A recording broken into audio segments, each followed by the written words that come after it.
अपनी अर्थ बनी, वो अर्थ कैसी थी बात करते हैं, देखिएगा बच्चे। हम यहां पे बात कर रहे हैं अपनी प्रिमिटिव अर्थ के बारे में, हाँ कि ना बच्चे।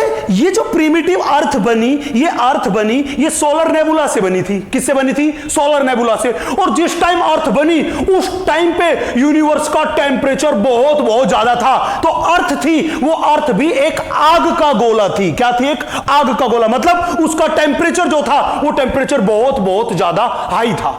वो टेम्परेचर क्या था अर्थ का? उस अर्थ का टेम्परेचर बहुत बहुत ज्यादा हाई था। तो मैं ये कह दूं कि वो अर्थ जो थी, उस अर्थ का टेम्परेचर जो था, वो टेम्परेचर था बेटा बहुत बहुत ज्यादा। सवाल उठा, सर कितना ज्यादा? जब मैंने कहा कि धरती आग का गोला थी तो उसका टेम्परेचर था लगभग 5000 से 6000 डिग्री सेंटीग्रेड। लगभग धरती का टेम्परेचर इतना था, हाँ कि ना? पहली बात। दूसरी बात, ये जो अर्थ थी, इस अर्थ पे gaseous envelope that is atmosphere present नहीं था। तो मैंने कहा कि ये अर्थ जो थी, इस अर्थ पे एटमॉस्फेयर वो क्या था बेटा? एब्सेंट। क्यों? क्योंकि यहां पे गैसेस प्रेजेंट नहीं थी। गैसियस एनवेलप, जो करंट में गैसियस एनवेलप है, जिसमें अपने पास 78% नाइट्रोजन है, लगभग 21% ऑक्सीजन है, फिर अपने पास 0.034% कार्बन डाइऑक्साइड एंड फिर अदर गैसेज। इस तरह का गैसियस एनवेलप उस टाइम की अर्थ पे नहीं था, जैसा प्रेजेंट में gaseous envelope that is atmosphere है, वो उस अर्थ पे नहीं था, हाँ कि ना?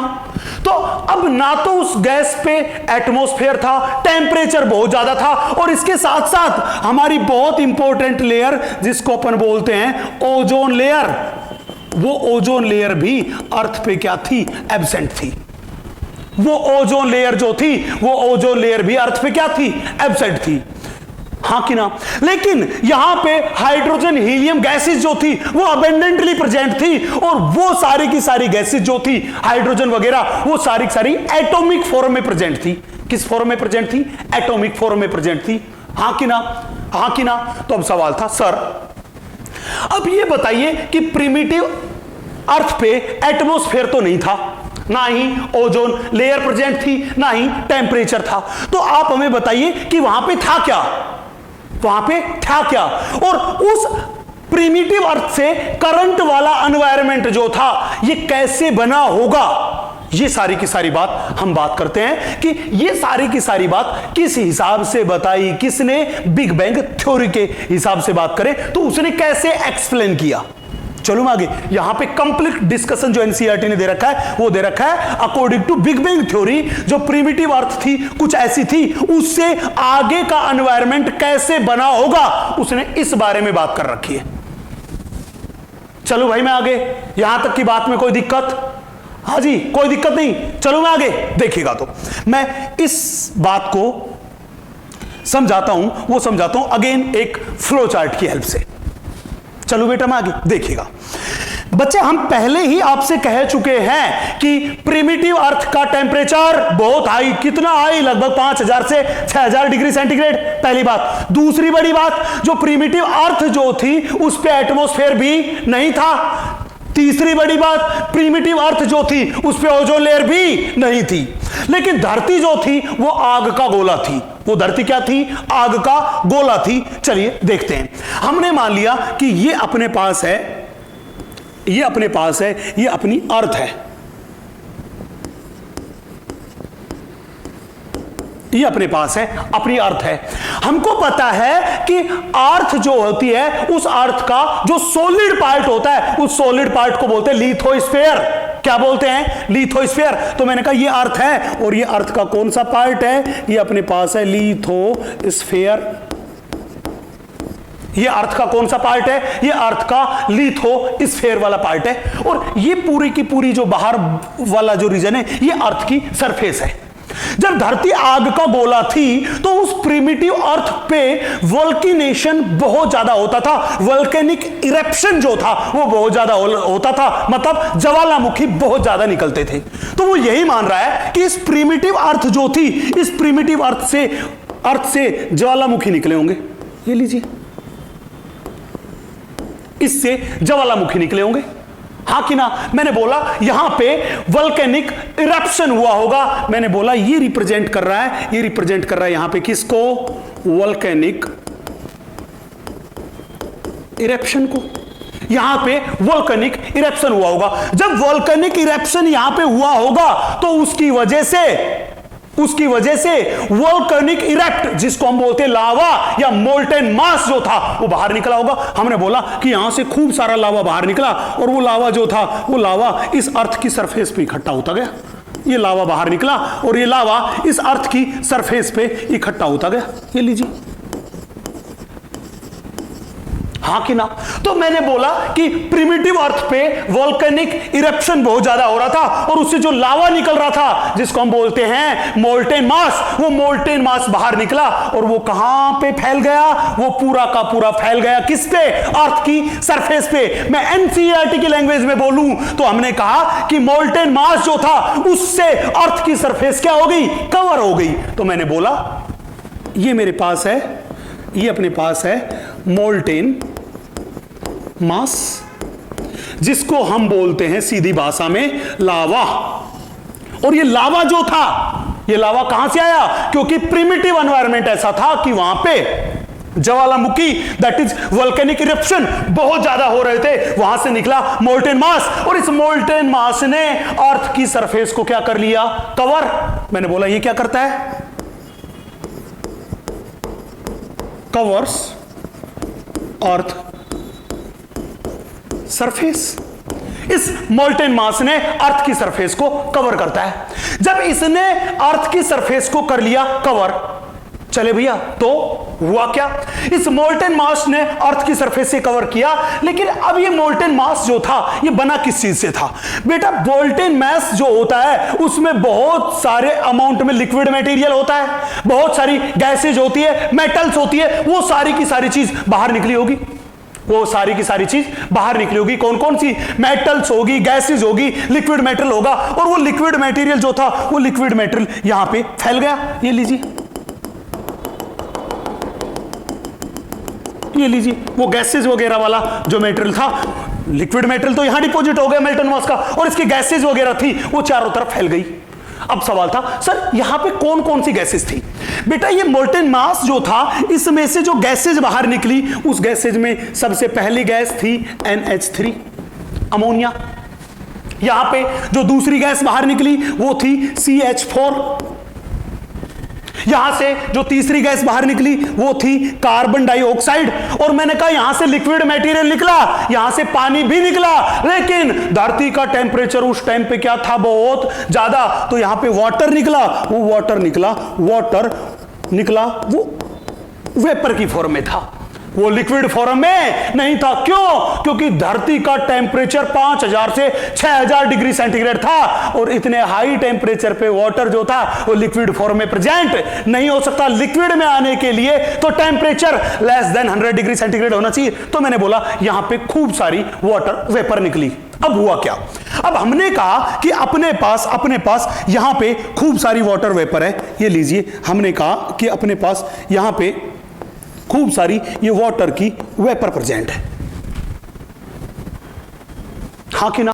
ये जो वाटर वेपर प्रेजेंट है, लेकिन अभी मैंने आपको बताया था कि प्रिमिटिव अर्थ पे ये ओजोन लेयर थी। ये ओजोन लेयर क्या थी, एब्सेंट। ओजोन लेयर क्या काम करती है, सनलाइट से, सन से आने वाली यूवी रेज को, हार्मफुल यूवी रेज को अर्थ पे आने से रोकती है, हाँ कि ना। तो हुआ क्या, जब मैंने कहा कि वहां पे ओजोन लेयर थी ही नहीं, तो ओजोन लेयर नहीं थी, तो हुआ क्या कि सन की यूवी रेज जो थी वो डायरेक्टली किस पे आई, अर्थ पे, हाँ कि ना। तो मैंने बोला कि जब ये नहीं था तो यूवी रेज ऑफ सनलाइट वो डायरेक्टली किस पे आके फॉल हुई, वो आई डायरेक्टली अर्थ पे, और अर्थ पे प्रेजेंट ये जो वाटर वेपर था, इस वाटर वेपर जो था, जो वाटर था, इस वाटर को ब्रेक डाउन कर दिया। इस वाटर को क्या कर दिया, ब्रेक डाउन कर दिया। किसमें, H2+O में, H2+O में। ध्यान रखना ये मेरे पास H2 है, ये हाइड्रोजन मॉलिक्यूलर फॉर्म में था, मॉलिक्यूलर फॉर्म में था, इसलिए ये क्या हो गया, एस्केप। ये क्या हो गया? एस्केप्ड। ये एस्केप हो गया और एस्केप्ड होके चला गया बेटा एनवायरमेंट में। ये लीजिए, एनवायरमेंट में अपने पास हाइड्रोजन चला गया। लेकिन ये जो अपने पास ऑक्सीजन है, ये ऑक्सीजन अपने पास एटम की फॉर्म में था, और एटम जो है वो हाईली रिएक्टिव है। एटम होता है वो क्या होता है? Highly reactive. ऊपर से टेंपरेचर बहुत ज्यादा, तो रिएक्टिविटी क्या हो गई? और ज्यादा। ये ऑक्सीजन जो था, ये ऑक्सीजन जो मेरे पास था एटम की फॉर्म में, एटम की फॉर्म में, इस ऑक्सीजन ने क्या काम किया? इस ऑक्सीजन ने अमोनिया एंड CH4 का ऑक्सीडेशन कर दिया। किसका ऑक्सीडेशन कर दिया? अमोनिया एंड CH4 का ऑक्सीडेशन कर दिया। ये लीजिए, सबसे पहले मैंने कहा कि अमोनिया जो था, उस अमोनिया से रिएक्शन की इस ऑक्सीजन ने। जब ऑक्सीजन ने अमोनिया से रिएक्शन की, तो अमोनिया से रिएक्शन से इसने बनाई नाइट्रोजन गैस प्लस H2O। क्या बनाया? Nitrogen gas plus H2O। और आपको पता है धरती का टेंपरेचर हाई था, तो ये वाटर बना, और ये वाटर क्या हो गया? इवेपोरेट। चले भैया अपन आगे। नेक्स्ट, दूसरा क्या काम किया? दूसरा अपने पास ये जो ऑक्सीजन थी, इस ऑक्सीजन ने इस मीथेन से रिएक्शन की, और मीथेन का क्या कर दिया इसने? ऑक्सीडेशन। और जब मीथेन ऑक्सीडाइज हुआ तो फॉर्मेशन हुआ CO2 प्लस H2O का। और ये वाटर भी किस फॉर्म में था? वेपर की फॉर्म में था।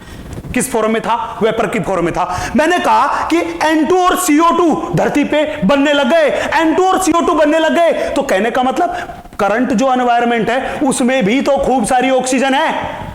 करंट एनवायरनमेंट है, उस करंट एनवायरनमेंट में भी तो खूब सारी ऑक्सीजन है, खूब सारी नाइट्रोजन है। तो जब नाइट्रोजन बन गई तो धीरे धीरे आगे चल के किसका फॉर्मेशन शुरू हो जाएगा? ऑक्सीजन का। ये ऑक्सीजन एटम्स आपस में रिएक्शन करके ऑक्सीजन भी बना लेंगे। हाँ कि ना? जब ऑक्सीजन बन जाएगी तो ऑक्सीजन जो थी वो ऑक्सीजन ही रिएक्शन करके किसका फॉर्मेशन कर लेगी? ओजोन लेयर का फॉर्मेशन कर लेगी। किसका फॉर्मेशन कर लेगी? ओजोन लेयर का।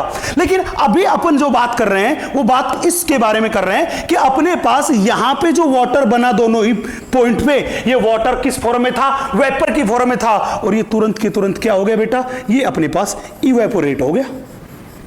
क्या हो गया? इवेपोरेट। और इवेपोरेट होके इसने फॉर्मेशन कर लिया, वो फॉर्मेशन कर लिया क्लाउड्स का। किसका फॉर्मेशन कर लिया इसने क्लाउड्स का फॉर्मेशन कर लिया। अब अपने पास वाटर तो था, लेकिन वो वाटर वेपर की फॉर्म में था, उसने क्लाउड्स बना लिया।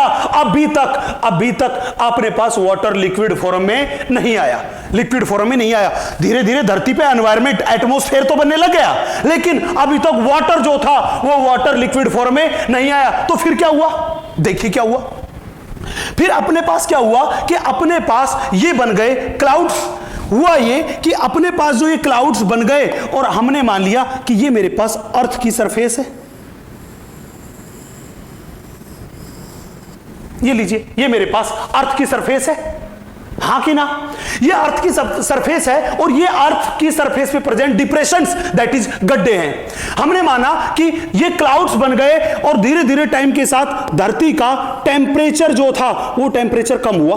कितना कम हुआ? वो टेम्परेचर आ गया लेस देन 100 डिग्री सेंटीग्रेड। क्या हो गया? Less than 100 degree centigrade. जब धरती का टेम्परेचर कम हुआ तो ये जो मेरे पास वाटर था, क्लाउड्स थे, दैट इज वाटर वेपर थी। इस वाटर वेपर का हुआ कंडेंसेशन। क्या हुआ? कंडेंसेशन। जब वाटर वेपर का कंडेंसेशन हुआ तो ये जो वाटर यहां पे बना था, ये वाटर रेन की फॉर्म में अर्थ पे आने लगा। किस फॉर्म में आया बच्चे? मैंने कहा ये वाटर जो था, ये वाटर रेन की फॉर्म में अर्थ पे आया। ये लीजिए, मैंने कहा ये रेन की फॉर्म में अर्थ पे आया। जब रेन की फॉर्म में अर्थ पे आया तो आपको पता है जब रेन होती है तो पानी हमेशा कहां भरता है? गड्ढों में, दैट इज डिप्रेशन में। तो ये जो पानी था, ये पानी गया और जाके धरती के जो डिप्रेशंस थे, गड्ढे थे, उनमें जाके पानी भर गया। हाँ कि ना? जब धरती के गड्ढों में पानी भर गया तो ये water field depressions of earth जो थे, इन्हीं से ओशियन, दैट इज सी का फॉर्मेशन हुआ। किसका फॉर्मेशन हुआ? ओशियन। और सी का फॉर्मेशन किससे हुआ? वाटर फिल्ड डिप्रेशन से। Water field depression of earth जो थे उनसे फॉर्मेशन हुआ सी का। तो मैंने कहा कि ये मेरे पास क्या है, ये मेरे पास है वाटर फील्ड डिप्रेशन, और ये जो वाटर फील्ड डिप्रेशन है इसी से किसका फॉर्मेशन होता है, इसी से फॉर्मेशन होता है ओशियन का, इसी से किसका फॉर्मेशन हुआ, ओशियन का फॉर्मेशन हुआ। चलो भैया मैं आगे, यहां तक की बात में कोई दिक्कत। चलिए अब मैं इन सारी बातों को कोरिलेट करता हूं एनसीईआरटी की एक एक लाइन से, क्या कहती है देखते हैं एनसीईआरटी माता क्या कहती है। देखो आओ, सबसे पहले हमने बताया कि धरती का टेम्परेचर बहुत ज्यादा था, 5000 से 6000 डिग्री सेंटीग्रेड। एटमॉस्फेयर जो था वो एटमॉस्फेयर क्या था, एब्सेंट था। ओजोन लेयर क्या थी, एब्सेंट। हाँ कि ना, एटमॉस्फेयर तो तब बनेगा ना जब एनवायरनमेंट में नाइट्रोजन आएगी, ऑक्सीजन आएगी, तभी तो करंट जैसा एनवायरनमेंट बनेगा। अब देखिए सबसे पहली लाइन ही एनसीईआरटी माता ने क्या लिख रखी है कि इस पे नो एटमॉस्फेयर, कि अर्ली अर्थ जो थी उस पे एटमॉस्फेयर नहीं था। हाँ नहीं था, क्यों, क्योंकि अर्ली अर्थ जो थी उस पे तो खूब सारी अमोनिया प्रेजेंट थी, अमोनिया के अलावा CH4 गैस प्रेजेंट थी, हाइड्रोजन गैस प्रेजेंट थी, लेकिन वहां पे नाइट्रोजन एंड ऑक्सीजन क्या थी, कंप्लीटली एब्सेंट। इसीलिए हमने कहा कि जब वो आज की गैसियस एनवेलप जो है उसके जैसा कंपोजिशन ही नहीं, तो मैंने उसको एटमॉस्फेयर नहीं बोला, वो क्योंकि करंट जो एटमॉस्फेयर है उससे डिफरेंट था। हां कि ना। अगली बात, अगला क्या कह रहा है, water vapour, methane, carbon dioxide and ammonia release from molten mass and cover the surface. बेटा यही तो बात मैंने कही कि ये अर्थ का लिथोस्फीयर था। प्रिमिटिव अर्थ पे वोल्केनिक इरप्शन बहुत ज्यादा होते थे। जब वोल्केनिक इरप्शन बहुत ज्यादा होते थे तो उनसे जो लावा निकल रहा है, जो मोल्टेन मास निकल रहा है, वो पूरा का पूरा अर्थ की सरफेस को कवर कर लेगा। और ये जो लावा जो था, मोल्टेन मास था, इससे निकलेगी ammonia, methane, carbon dioxide and water vapour. यही तो बात इसने लिख रखी है, water vapour, methane, carbon dioxide and ammonia release हुई। चलो भैया, और मोल्टेन मास ने किसको कवर कर लिया, अर्थ की सरफेस को कवर कर लिया। चले अब आगे की कहानी सुनाता हूं, सुनिएगा। अब वो क्या कह रहा है कि अपने पास वाटर था, वो वाटर किस फॉर्म में था, वाटर वेपर की फॉर्म में था। और ओल्ड जो अर्थ थी, प्रिमिटिव जो अर्थ थी, उस पे ओजोन लेयर पूरी तरह से एब्सेंट थी। जब ओजोन लेयर ही नहीं थी तो सन से आने वाली यूवी रेज सीधी की सीधी अर्थ पे आ रही थी, जैसा मैंने यहां पे बताया कि सन से आने वाली यूवी रेज सीधी की सीधी अर्थ पे आ रही थी। तो जब ये यूवी रेज सीधी की सीधी अर्थ पे आई तो उन यूवी रेज ने क्या किया, ये सन की यूवी रेज जो थी, इन्होंने broke up water into hydrogen and oxygen. Hydrogen and oxygen ने क्या कर दिया, तोड़ दिया। मैंने यही तो बात बताई कि सन की यूवी रेज आई, उसने इस वाटर को हाइड्रोजन एंड ऑक्सीजन ने में तोड़ दिया। हाइड्रोजन जो था वो किस फॉर्म में बना, किस फॉर्म में प्रेजेंट था, वो मॉलिक्यूल की फॉर्म में प्रेजेंट था, और वो इस एनवायरनमेंट में क्या हो गया, एस्केप। चले, लेकिन ये ऑक्सीजन एटम की फॉर्म में था। किस फॉर्म में था अभी, ये ऑक्सीजन अभी एटम की फॉर्म में था, और इस ऑक्सीजन ने तुरंत के तुरंत अमोनिया एंड CH4 जो था उसका ऑक्सीडेशन करना शुरू कर दिया। भाई साहब ये देखिए, यही तो लाइन लिख रखी है एनसीईआरटी ने क्या लिख रखी है कि यहां पे ये लाइटर H2 जो था वो क्या हो गया बेटा, एस्केप्ड।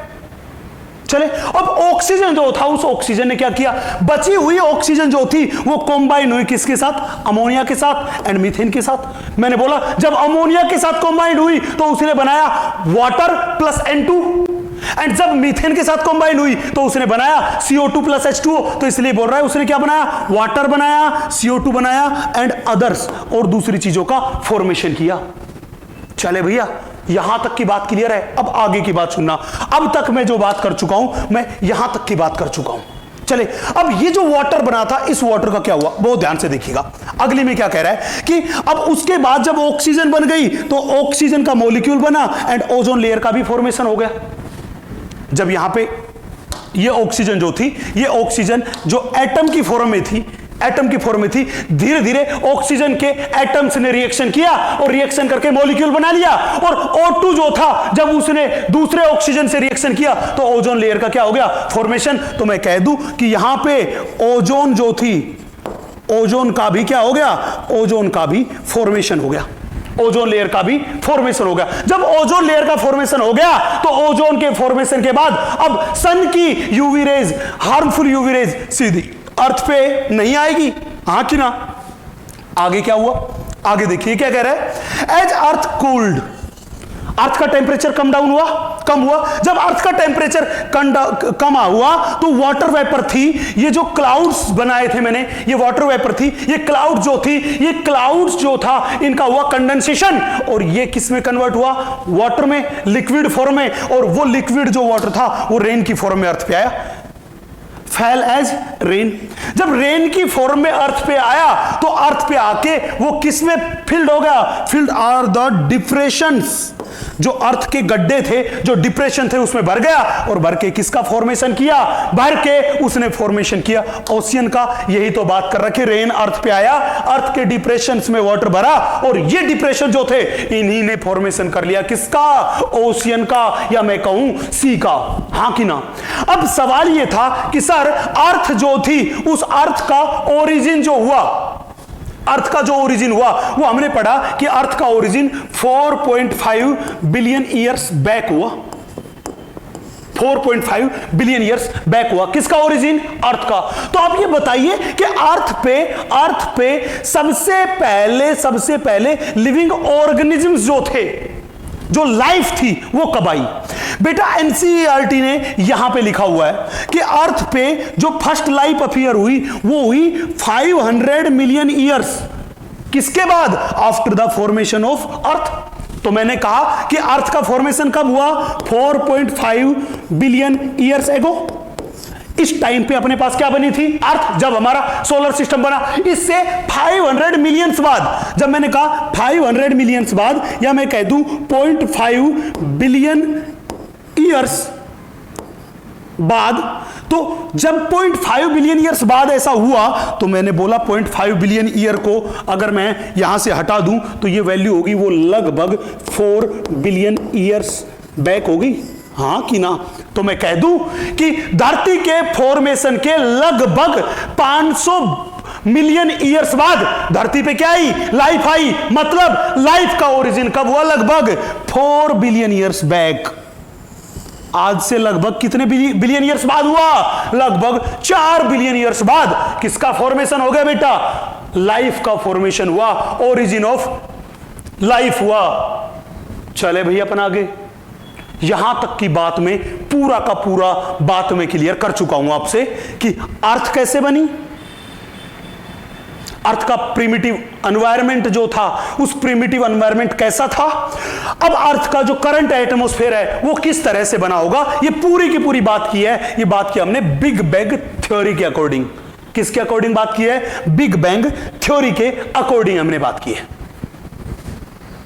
चलो भैया मैं आगे, यहां तक की बात में कोई दिक्कत, आगे चले। अब सवाल एक और दिमाग में आया, सर जब हम अर्थ के बारे में बात करते हैं, अर्थ के बारे में बात करते हैं तो हम मानते हैं कि हमारी अर्थ के 3 कंपोनेंट है। एक तो सॉलिड पार्ट, वो सॉलिड पार्ट जो था उसको हम बोलते हैं लिथोस्फीयर, एक अर्थ पे प्रेजेंट गैसियस एनवेलप जिसको हम बोलते हैं एटमॉस्फेयर, और एक अर्थ पे प्रेजेंट पानी जिसको अपन बोलते हैं हाइड्रोस्फीयर। तो अर्थ के कितने कंपोनेंट है, 3 कंपोनेंट है। अब हमें बताइए कि इनमें से इन कंपोनेंट्स के फॉर्मेशन का ऑर्डर क्या था। चले भैया, तो मैं यही बात करता हूं आपके सामने, order of formation of earth components, कि अर्थ के कंपोनेंट्स हैं, इनके फॉर्मेशन का ऑर्डर क्या है। बेटा जब मैंने अर्थ वर्ड यूज किया है तो उसके साथ ही लिथोस्फीयर लिखा। इसका मतलब अर्थ का सबसे पहला पार्ट सबसे पहले बना, वो क्या बना, लिथोस्फीयर। लिथोस्फीयर, उस लिथोस्फीयर के बनने के बाद, वो जो लिथोस्फीयर वाला पार्ट जो था, उस लिथोस्फीयर वाले पार्ट के बनने के लिथोस्फीयर वाले पार्ट के बनने के बाद क्या हुआ, लिथोस्फीयर बन गया, उसके बाद गैसेस बनी, मतलब उसके बाद अपना क्या बना, एटमॉस्फेयर। एटमॉस्फेयर। जब धरती का टेम्परेचर बिल्कुल कम हो गया, मतलब लेस देन 100 डिग्री सेंटीग्रेड हुआ, तब वाटर वेपर लिक्विड में कन्वर्ट हुई थी और रेन की फॉर्म में अर्थ पे आई थी, तब जाके हमारे ओशियन बने थे। मतलब क्या बना था, हाइड्रोस्फीयर। मतलब क्या बना था, हाइड्रोस्फीयर। तो जब भी पूछे बताओ अर्थ का कौन सा कंपोनेंट सबसे पहले बना, आप कहोगे solid part, that is lithosphere. कौन सा सबसे लास्ट में बना, आप कहोगे एक्वेटिक वाला part, that is hydrosphere, that is oceans वगैरह है, सी वगैरह है, उनका फॉर्मेशन सबसे लास्ट में हुआ था। यहां तक की बात क्लियर है। चले भैया, तो अभी तक अपन जो बात कर चुके हैं वो बात कर चुके हैं आपके सामने, वो बात कर चुके हैं कि यूनिवर्स कैसे बना, कितने ईयर्स पहले बना, फिर उस यूनिवर्स में अपना सोलर सिस्टम कैसे बना। सोलर सिस्टम जो था उसी का पार्ट था अर्थ। अर्थ जो थी वो प्रिमिटिव अर्थ कैसी थी, उस प्रिमिटिव अर्थ से करंट वाली अर्थ जो थी, करंट वाला जो एटमॉस्फेयर था अर्थ का, वो कैसे बना होगा, ये बात हम बिग बैंग थ्योरी के हिसाब से कर चुके हैं। अब सवाल था सर, अभी तक हमने बना लिया, यूनिवर्स बन गया है, अर्थ बन गई है। चले भैया, अब हमें यह बताइए कि अर्थ पे लिविंग ऑर्गेनिजम्स, जो अभी आपने बताया कि अर्थ पे पहली लाइफ आई, वो अर्थ के ओरिजिन के अप्रोक्स 500 मिलियन ईयर्स बाद आई। मतलब आज से कब आई, 4 बिलियन ईयर्स बैक, तब फर्स्ट लाइफ आई। तो ये तो बताओ कि आपने कई लाइफ आई, लेकिन वो लाइफ आई कहां से, अर्थ पे first living organism, first life है, वो लाइफ का ओरिजिन कैसे हुआ, ये एक बहुत बड़ी मिस्ट्री थी जिसको सुलझाना अभी बाकी है, जिसको सुलझाना भी बाकी है। तो हमारे साइंटिस्ट लोगों ने इसी पे काम करना शुरू किया कि साहब पहले आप हमें यह बताओ कि धरती पे, अर्थ पे लाइफ जो थी, फर्स्ट लिविंग ऑर्गेनिज्म कैसे आया, कहां से आया, और उसके लिए जो थ्योरीज आई उनको हमने बोल दिया theories of origin of life.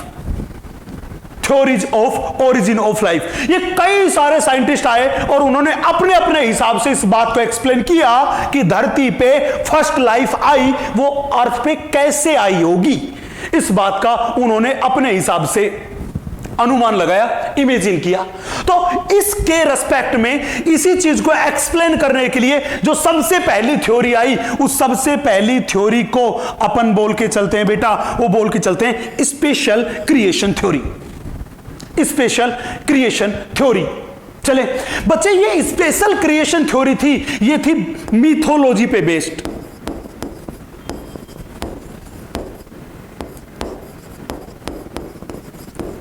किस पे बेस्ड थी बेटा, मिथोलॉजी पे। अब सवाल उठा कि सर ये मिथोलॉजी क्या होता है। बेटा मिथोलॉजी जो होता है कि ये जो थ्योरी थी ये बिल्कुल बिल्कुल अपनी पौराणिक कथाओं से रिलेटेड थी। जैसे कि भाई भगवान ने ऐसा कर दिया, भगवान ने वैसा कर दिया।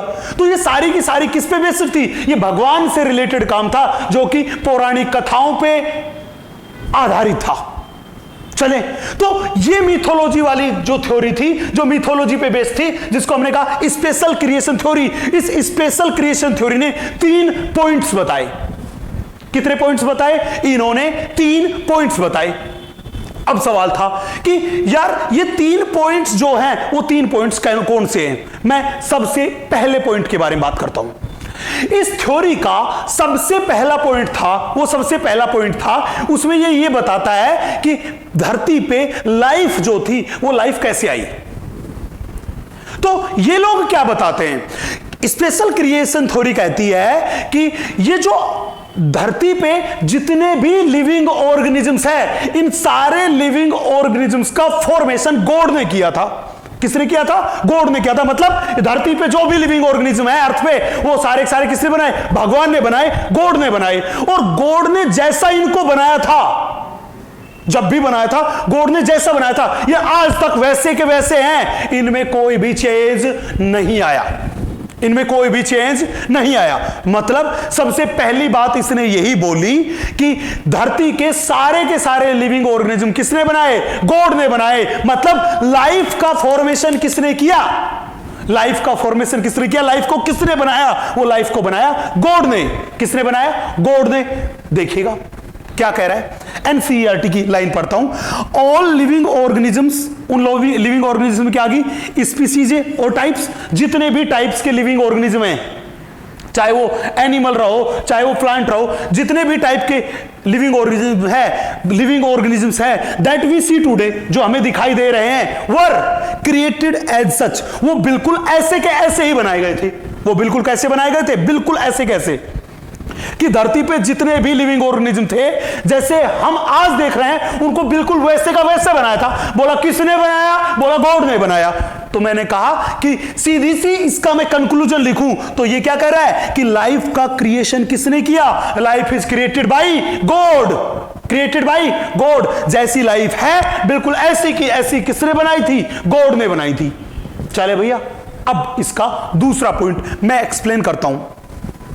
अब हमने इससे पूछ लिया कि यार आप एक बात कह रहे हो कि लाइफ है वो पूरी की पूरी गॉड ने बनाई है, जैसी है वैसी की वैसी बनाई है। बोला हां, तो क्या इसमें आगे कुछ चेंज आने की उम्मीद है? क्या इसमें आगे कुछ चेंज आने की उम्मीद है? बोला नहीं, इसमें कोई चेंज नहीं आएगा। मैंने कहा कैसे?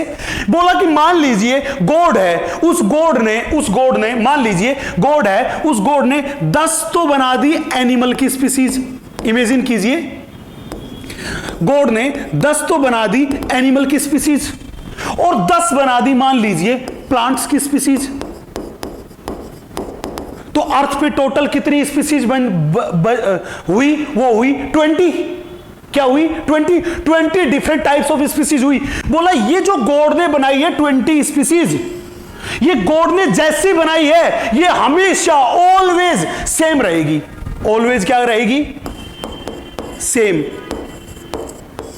ऑलवेज क्या रहेगी? सेम। बोला मान लीजिए आज से थाउजेंड्स ऑफ ईयर्स पहले गॉड ने ये 20 स्पीसीज बनाई थी, 10 एनिमल की 10 प्लांट की, तो ये बिल्कुल 20 की 20 ही आज होगी और फ्यूचर में भी ये इतने की इतनी ही रहेगी। हां कि ना? मतलब इस अर्थ की जो बायोडाइवर्सिटी है, various type of living organisms की जो स्पीसीज है, उन लिविंग ऑर्गेनिज्म की स्पीसीज में कोई भी चेंज नहीं होगा। ना तो फ्यूचर में होगा ना अभी तक हुआ है। जैसा भगवान ने बनाया था, जितना बनाया था, वो एज इट इज है और आगे भी ऐसा ही रहेगा।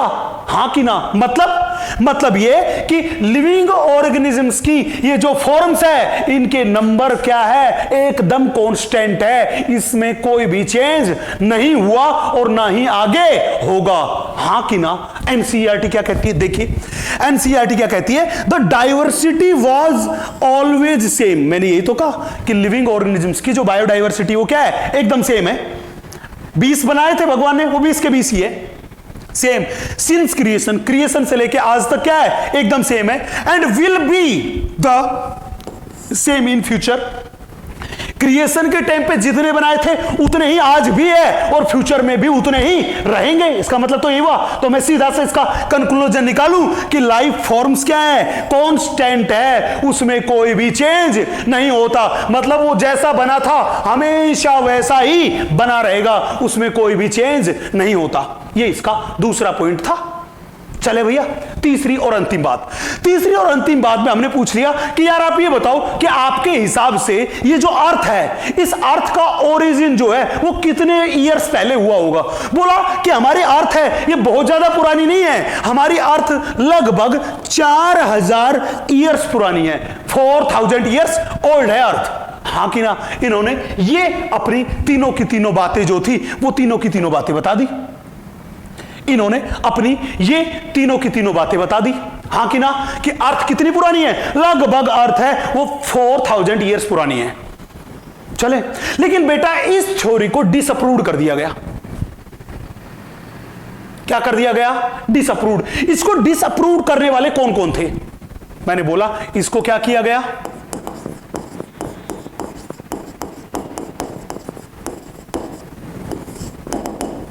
इसको इसको डिसअप्रूव करने वाले कौन कौन थे? सबसे पहले तो इसको डिसअप्रूव करने वाला था, वो अपने पास था Charles Darwin. Charles Darwin.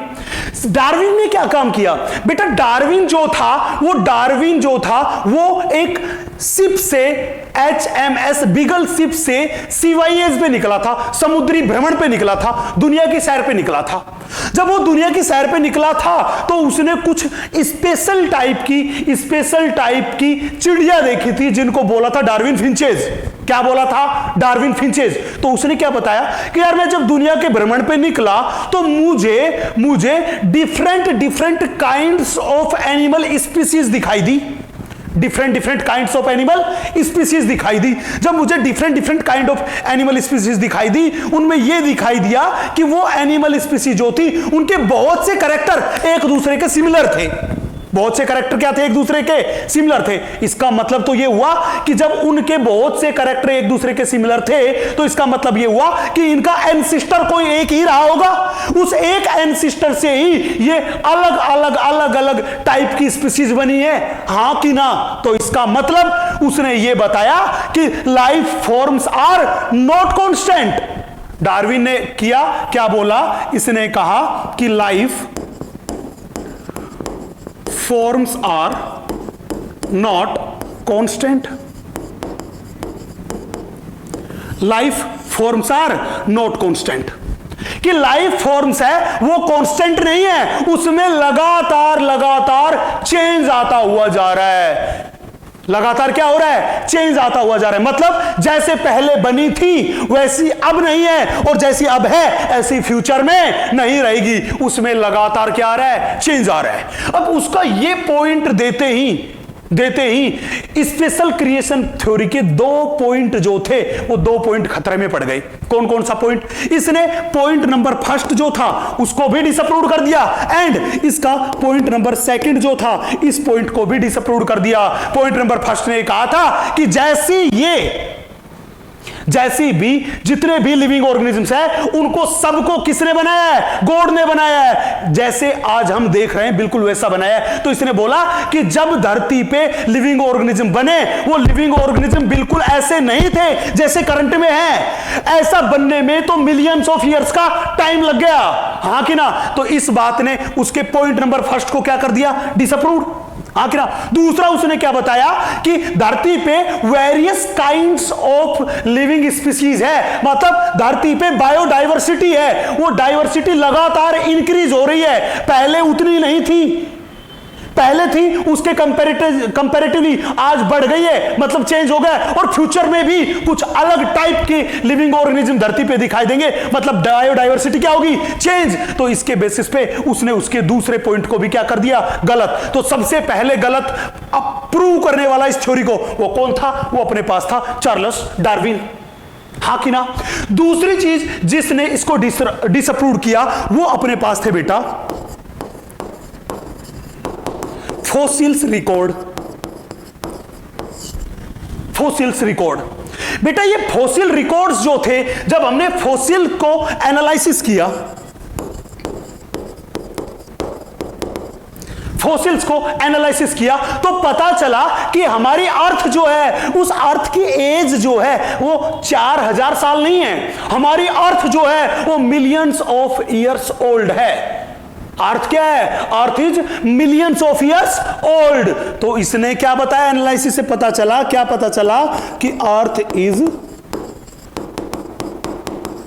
Millions of years old.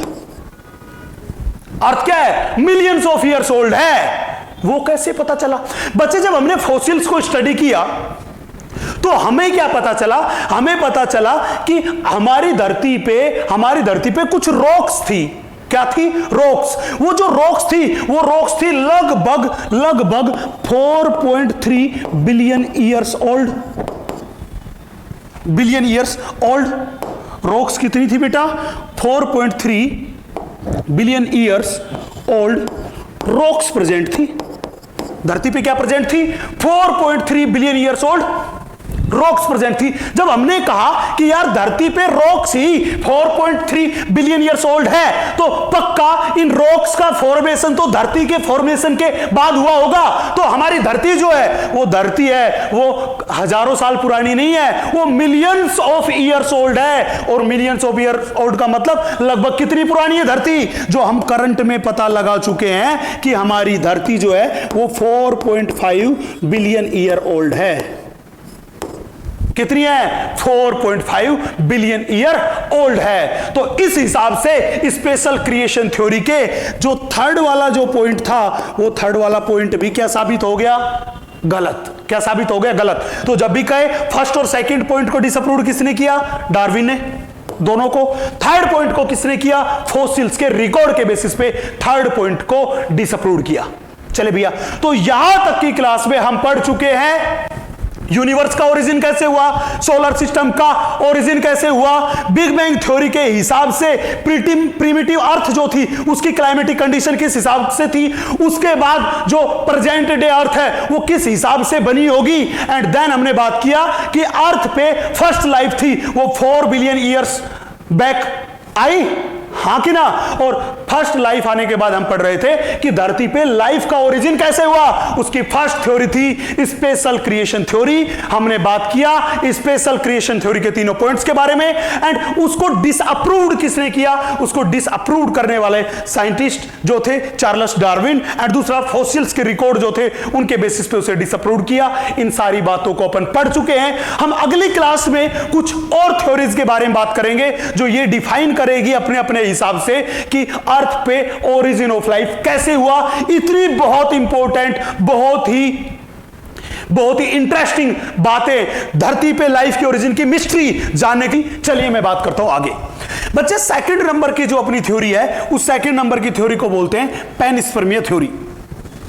ये पैनस्पर्मिया थ्योरी जो थी, ये पैनस्पर्मिया थ्योरी में कुछ ग्रीक थिंकर्स थे। क्या थे बेटा? कुछ ग्रीक थिंकर्स जो थे उन्होंने ये थ्योरी दी, और ये थ्योरी जो है इसको हमारे बहुत सारे एस्ट्रोनॉमर्स हैं वो फेवर कर रहे थे। मतलब ये उनका एक फेवरेट आइडिया था जो उन्होंने इसको सपोर्ट किया। अब ये थ्योरी क्या कहती है, ये गलत है या सही है, ये हम बात करेंगे थोड़ी देर में। अब पहले ये कहते हैं ये थ्योरी जो अर्ली ग्रीक थिंकर्स ने दी और कुछ एस्ट्रोनॉमर्स है उनका ये फेवरेट आइडिया है, वो इसको फेवर कर रहे हैं। ये थ्योरी कह क्या रही थी? ये थ्योरी कह रही थी कि हमारा ये था आउटर स्पेस,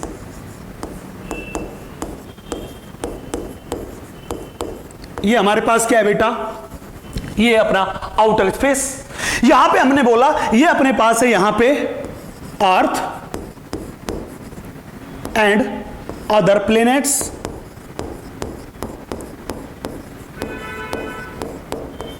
ये मेरे पास है अर्थ एंड अदर प्लैनेट्स। ये थ्योरी क्या कह रही है? ये थ्योरी ये कह रही है कि आउटर स्पेस से कुछ spore like structure, outer space से कुछ स्पोर लाइक स्ट्रक्चर, क्या मैंने बोला? वो मैंने बोला स्पोर्स लाइक स्ट्रक्चर। और मैं कहूं स्पोर, ये जो स्पोर थे, इन स्पोर को ही अपन बोलते हैं बेटा unit of life. In spores को क्या बोल रहे हैं? Unit of life. तो पैनस्पर्मिया थ्योरी क्या कह रही है कि ये unit of life earth and other planets जो थे उन पे आई। कहां से आई? बोला कि ये स्पोर की फॉर्म में आई होगी आउटसाइड द स्पेस और आउटर स्पेस से। कहां से आई? आउटर स्पेस से लाइफ जो थी वो स्पोर्म्स की फॉर्म में आई। कहां पे? अर्थ पे एंड बाकी बचे हुए प्लैनेट्स पे, एंड बाकी बचे हुए प्लैनेट्स पे। मतलब ये क्या कह रहा है अब कि यार जैसा अर्थ पे लिविंग ऑर्गेनिजम्स है, ऐसे लिविंग ऑर्गेनिज्म अर्थ के अलावा दूसरे प्लैनेट पे भी डेवलप हुए थे। कहां से आए थे? स्पोर की फॉर्म में आउटसाइड द स्पेस से आए थे। ऐसा ही कुछ कहा। देखिए क्या कह रहा है, ये कह रहा है they thought that life came on the earth from the in the form of spores. किस फॉर्म में आई? स्पोर्स की फॉर्म में आई। कहां से आई देखना, spores were transferred from outer space to different planets including earth. तो मैंने यही तो कहा कि आउटर स्पेस से ये स्पोर जो थे, जिसको हमने कहा यूनिट ऑफ लाइफ है, ये अर्थ पे एंड बाकी के प्लैनेट्स पे आई। ऐसा थॉट किसने दिया, ऐसा आइडिया किसने दिया? वो पैनस्पर्मिया थ्योरी के हिसाब से दिया कुछ अर्ली ग्रीक थिंकर्स ने, जिसको बहुत सारे एस्ट्रोनॉमर्स ने सपोर्ट भी किया। लेकिन करंट साइंटिस्ट लोग इस बात को अभी भी नहीं मानते। क्यों नहीं मानते? क्या वजह थी यार? पहली बात तो उन्होंने कहा कि दूसरे प्लैनेट्स एंड अर्थ पे ये स्पोर लाइक स्ट्रक्चर आई। ये स्पोर लाइक स्ट्रक्चर आई कहां से आई? आउटर स्पेस पे। तो इनके हिसाब से तो जैसी लाइफ अर्थ पे है, कुछ वैसी ही लाइफ्स दूसरे प्लैनेट्स पे भी तो होनी चाहिए, वहां पे भी तो कुछ इसी तरह की डाइवर्सिटी होनी चाहिए। लेकिन साइंटिस्ट लोगों को अभी तक दूसरे प्लैनेट पे इस तरह की डाइवर्सिटीज जो थी वो नहीं मिली है, जिसके बेसिस पे वो कह रहे हैं कि यार दूसरे प्लैनेट्स पे भी अगर स्पोर आए थे तो वहां पे भी जैसे अर्थ पे different kind of living organism की स्पीसीज है, इस तरह की खूब सारे स्पीसीज दूसरे प्लैनेट्स पे भी तो होनी चाहिए थी। लेकिन वो इसे सक्सेसफुली डिस्कवर अभी तक नहीं कर पाए हैं, इसलिए वो यहां पे क्वेश्चन मार्क लगाते हैं। पहली वजह। दूसरी वजह यार बोला कि एक बार मान लीजिए, ये एस्ट्रोनॉमर्स भी कह रहे हैं, ये ग्रीक थिंकर्स भी कह रहे हैं, एक बार हम मान लें कि चलो ऐसा हुआ होगा, स्पोर की फॉर्म में लाइफ आउटर स्पेस से अर्थ और बाकी के प्लेनेट पे आई होगी। हमने मान लिया आई, एंड करंट डाइवर्सिटी का फॉर्मेशन कर दिया, बिल्कुल कर दिया। लेकिन एक बात तो बताओ कि अर्थ पे और बाकी के प्लेनेट पे तो लाइफ आ गई, लेकिन बात आप ये बताओ कि ये जो लाइफ थी ये इस आउटर स्पेस में कहां से आई? इस आउटर स्पेस में वो लाइफ जो थी वो लाइफ कहां से आई? ये आउटर स्पेस में ये जो स्पोर्स थे जो कि यूनिट ऑफ लाइफ है, ये कहां से आए? जब ये सवाल पूछा गया तो in Greek thinkers and in astronomers के पास इसका कोई भी जवाब नहीं था कि आउटर स्पेस में स्पोर्स और यूनिट ऑफ लाइफ कहां से आए। इसका इनके पास कोई भी जवाब नहीं था, इसलिए इन्होंने इस थ्योरी को भी मानने से मना कर दिया, मींस डिसअप्रूव कर दिया। मैंने कहा कि हमने ये जो थ्योरी थी इस थ्योरी को भी डिसअप्रूव कर दिया। जब पैनस्पर्मिया थ्योरी डिसअप्रूव हो गई, उसके बाद एक नई थ्योरी आई। वो जो नई थ्योरी थी उस नई थ्योरी को हमने बोल दिया स्पॉन्टेनियस जनरेशन थ्योरी या एबायोजेनेसिस थ्योरी। स्पॉन्टेनियस जनरेशन थ्योरी और एबायोजेनेसिस थ्योरी। बेटा ये जो थ्योरी थी ये थ्योरी सुनते ही आप हंसने लग जाओगे कि सर ये क्या मजाक कर दिया इन्होंने, ऐसे भी कोई साइंटिस्ट होते हैं क्या?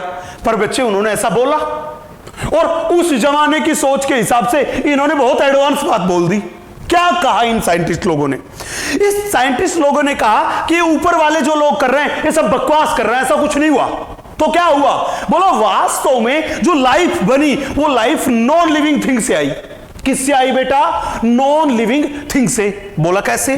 बोला अपने पास जो थी वो अपने पास थी खूब सारी नॉन लिविंग थिंग्स।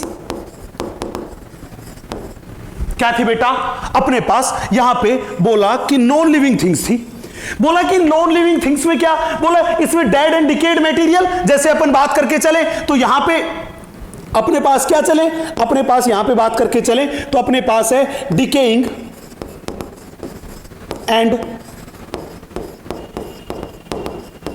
रोटिंग मैटर। ये खूब सारा डेड एंड डिकेड मटेरियल अपने पास था, जिसमें मड था, मड के अलावा स्ट्रो था, बाकी के और डेड मटेरियल पड़े थे वो थे। तो वो सारी की सारी चीज कैसी थी अपने पास? नॉन लिविंग चीजें थी। वो जो नॉन लिविंग चीजें थी ये कह रहा है कि उन नॉन लिविंग चीजों से ही फॉर्मेशन हुआ लाइफ का। किसका फॉर्मेशन हुआ? लाइफ का फॉर्मेशन हुआ, या मैं कहूं कि लिविंग का फॉर्मेशन हुआ। किसका फॉर्मेशन हुआ? लाइफ का फॉर्मेशन हुआ और लिविंग का फॉर्मेशन हुआ। बोला यार ये कैसे हो गया? बोला ये काम बहुत इजी काम था। बोला इजी कैसे था?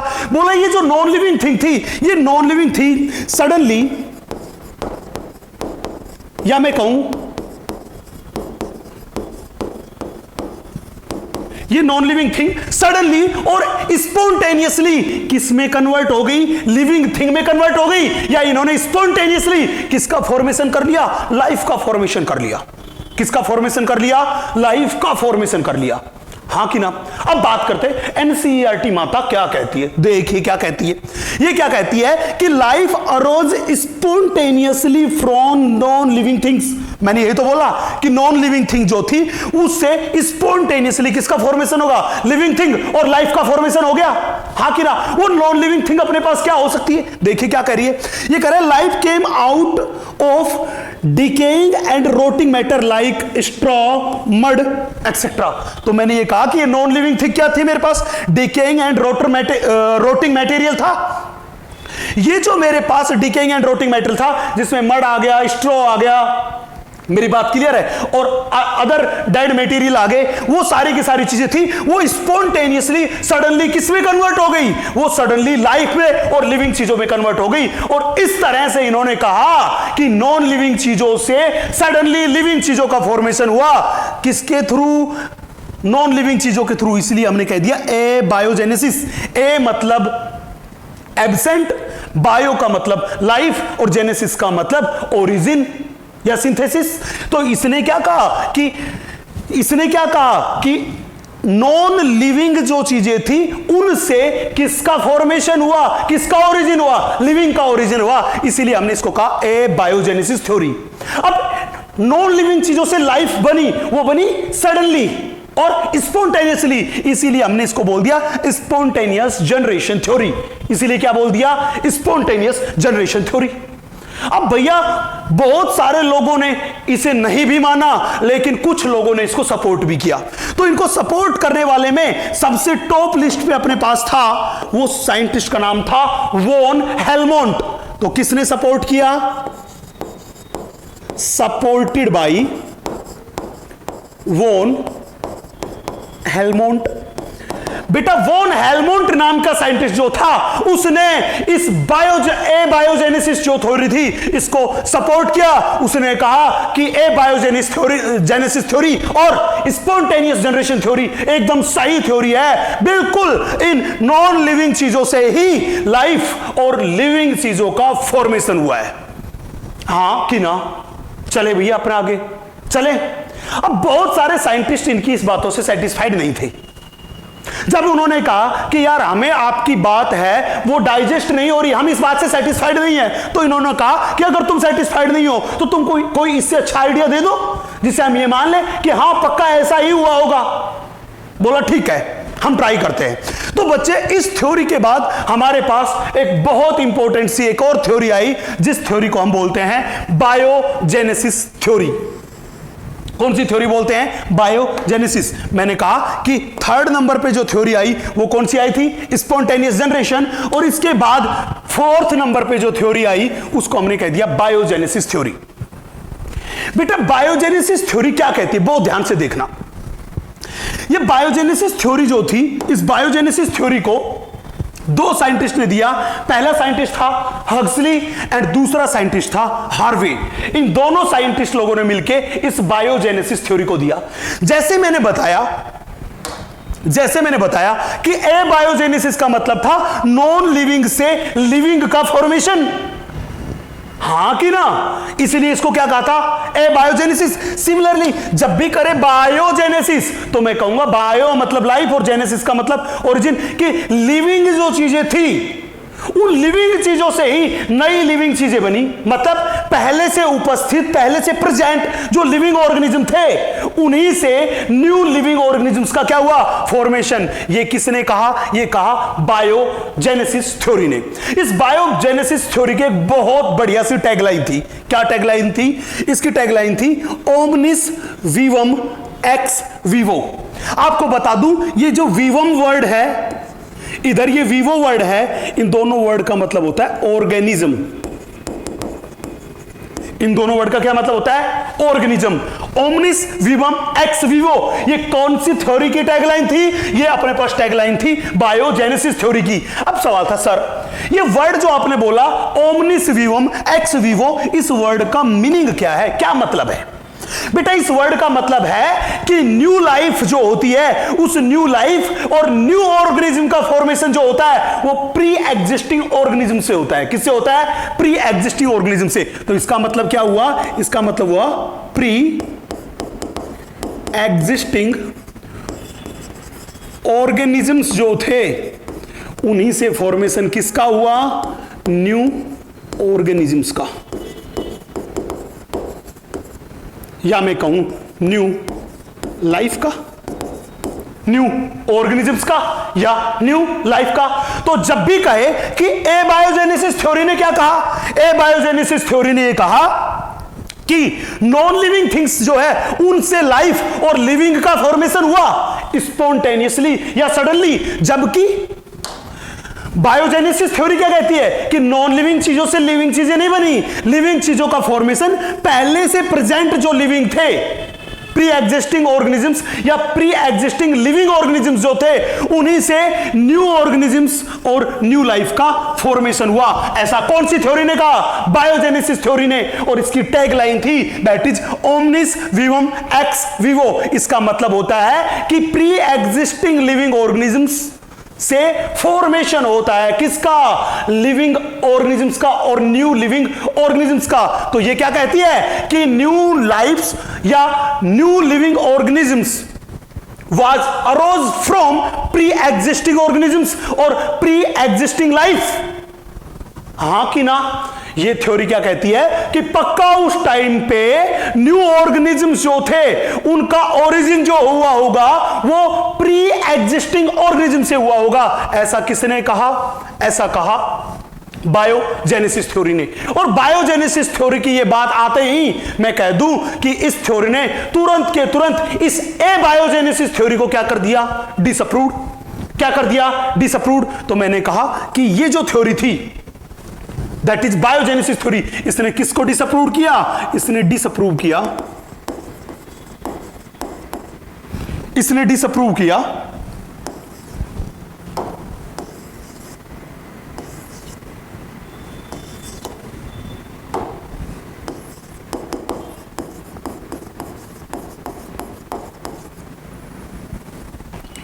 Biogenesis theory.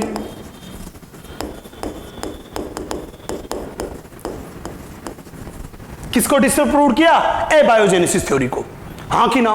अब सवाल था कि हक्सली एंड हॉर्वे जो था इसने बायोजेनेसिस थ्योरी दी और इस थ्योरी ने कौन सी थ्योरी को डिसअप्रूव कर दिया? बायोजेनेसिस थ्योरी को। अब बोला कौन बोला? बायोजेनेसिस थ्योरी देने वाले साइंटिस्ट लोग इनसे बोले, किससे? हक्सली एंड हॉर्वे से, कि यार तुम हमारी थ्योरी को डिसअप्रूव कर रहे हो, कर दो, लेकिन अपनी इस बात को तुम एक्सपेरिमेंटली प्रूव तो करके बताओ कि प्री एग्जिस्टिंग ऑर्गेनिज्म जो थे उन प्री एग्जिस्टिंग ऑर्गेनिज्म से ही न्यू ऑर्गेनिजम्स का या न्यू लाइफ का फॉर्मेशन हुआ। हां कि ना? इस बात को अपनी को आप प्रूव तो करके बताओ। क्या तुम इसे प्रूव कर सकते हो? हां कि ना? यह बात किससे कही? यह कही हक्सली एंड हॉर्वे से।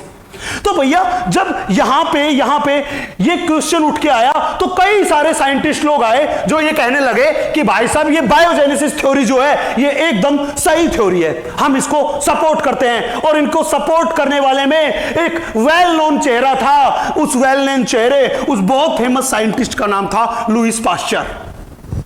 लुईस पास्चर नाम के साइंटिस्ट ने कहा कि भाई साहब ये जो मेरे पास बायोजेनेसिस थ्योरी है जो हक्सली एंड हॉर्वे ने दी है, जो ये कह रही है, क्या कह रही है कि लाइफ जो आई वो किससे आई? प्री एग्जिस्टिंग ऑर्गेनिज्म और प्री एग्जिस्टिंग लाइफ से आई, that is omnis विवम x Vivo.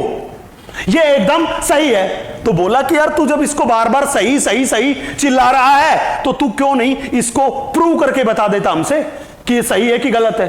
Prove कर, एक्सपेरिमेंटली प्रूव करके बता, तब तो हम तेरी बात माने, अदरवाइज हम तेरी बात नहीं माने। ये बोला बहुत ही आसान सा काम है। चलो मैं इस बात को एक्सपेरिमेंटली प्रूव करके बताता हूं कि प्री एग्जिस्टिंग लाइफ से ही न्यू लाइफ का या न्यू ऑर्गेनिजम्स का फॉर्मेशन होता है। मैं इस बात को प्रूव करके बता देता हूं। बोला चलो आप प्रूव करके बताओ। बेटा इस प्रूव करने के लिए, इस बात को प्रूव करने के लिए लुईस पास्चर नाम के साइंटिस्ट ने एक एक्सपेरिमेंट किया। क्या किया? एक एक्सपेरिमेंट। पास्चर का जो एक्सपेरिमेंट है उसको बोलते हैं स्वान नेक फ्लास्क एक्सपेरिमेंट। क्या बोलते हैं उसको? उसको अपन बोलते हैं बेटा स्वान नेक फ्लास्क एक्सपेरिमेंट। ये जो अपने पास है स्वान नेक फ्लास्क एक्सपेरिमेंट, ये एक्सपेरिमेंट किसका एक्सपेरिमेंट है? ये लुईस पास्चर का एक्सपेरिमेंट है। किस लिए एक्सपेरिमेंट किया? ये बात प्रूव करने के लिए कि बायोजेनेसिस थ्योरी सही है, मींस न्यू ऑर्गेनिजम्स का ओरिजिन प्री एग्जिस्टिंग ऑर्गेनिज्म से होता है। हाँ कि ना? चलो मैं आगे। देखिए क्या किया इसने बेटा। अपना ये एक्सपेरिमेंट करने के लिए इस साइंटिस्ट ने 2 फ्लास्क लिए। 2 क्या लिए? फ्लास्क। लीजिए, हमने मान लिया कि इस साइंटिस्ट ने 2 फ्लास्क लिए। ये इसके पास पहला फ्लास्क। ये जो पहला फ्लास्क था, इस पहले फ्लास्क की जो नेक थी वो नेक इंग्लिश के अल्फाबेट एस की तरह थी।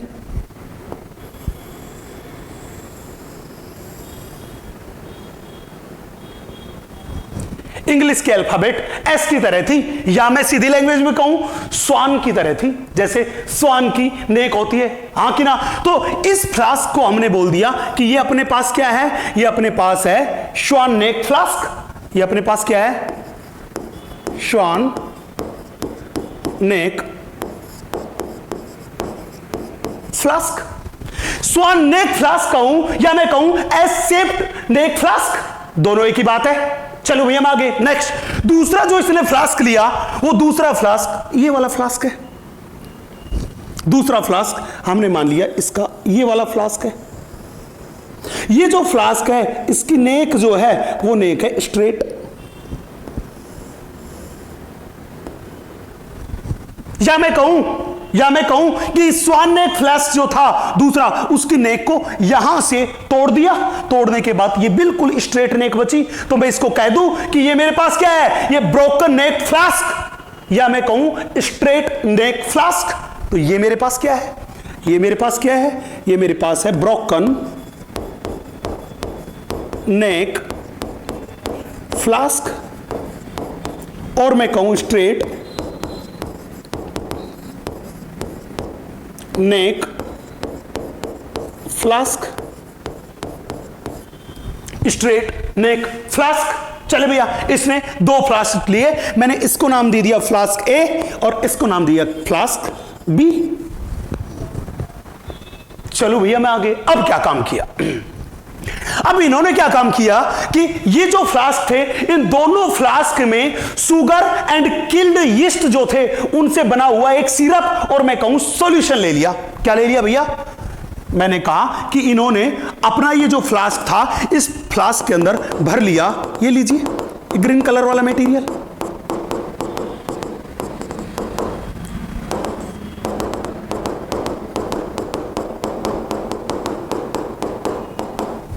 ग्रीन कलर वाला मटेरियल। ये ग्रीन कलर वाला मटेरियल क्या है? ये ग्रीन कलर वाला मटेरियल कुछ और नहीं, ये मेरे पास है sugar and killed yeast syrup, या मैं कह दूं सॉल्यूशन। ये मेरे पास क्या है? शुगर या किल्ड यीस्ट का सॉल्यूशन है। चले, मेरे पास ये भी क्या है? मेरे पास ये भी है अपने पास sugar and killed yeast solution. ये भी किल्ड यीस्ट का सॉल्यूशन है। अब उसने क्या काम किया? उसने क्या काम किया बेटा? ये जो सॉल्यूशन लिया, इस सॉल्यूशन को बॉईल कर लिया। क्या कर लिया? बॉईल। तो मैंने कहा कि इसके पास ये जो सॉल्यूशन है, ये सॉल्यूशन कैसा सॉल्यूशन है? ये अपने पास है बॉइल्ड सॉल्यूशन। कैसा सॉल्यूशन है? Boiled solution. इसके पास ये जो सॉल्यूशन है, ये जो सॉल्यूशन है, ये सॉल्यूशन कैसा सॉल्यूशन है? ये अपने पास, इसके पास बॉइल्ड सॉल्यूशन। कैसा सॉल्यूशन है? बॉइल्ड। अब सवाल था कि सर इसको बॉईल करने की क्या जरूरत थी?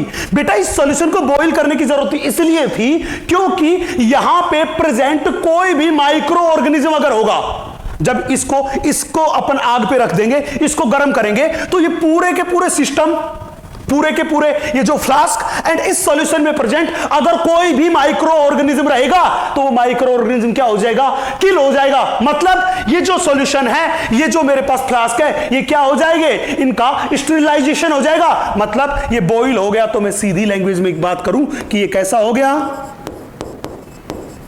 स्टेरिलाइज्ड।